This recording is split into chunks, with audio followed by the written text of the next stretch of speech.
আসসালামু আলাইকুম ওয়া রাহমাতুল্লাহি ওয়া বারাকাতুহু। বরাবরের মতো এবারও আমরা ঈদের আয়োজন নিয়ে এসেছি আপনাদের সবার কাছে। পবিত্র মাহে রমজানের এই দিনে আজকে 19তম রোজা শেষ হয়ে গেছে। সবাইকে জানাচ্ছি ঈদের আগাম শুভেচ্ছা।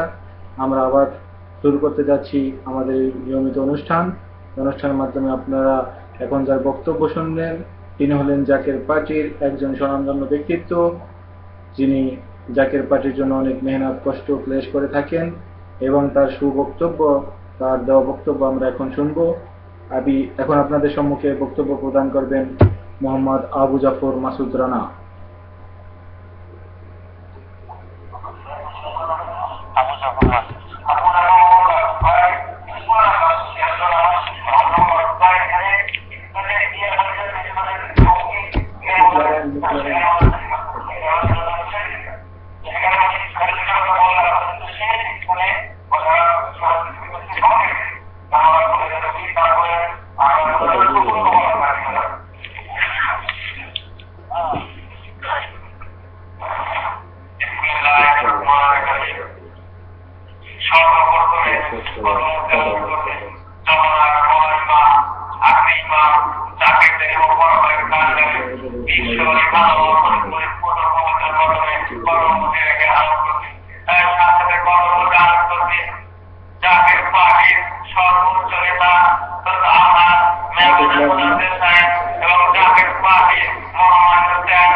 ভাইরা আমাকে বেশি কথা বলার জন্য খাওয়ার তরফ থেকে সুযোগ দিয়েছে, তাই আমি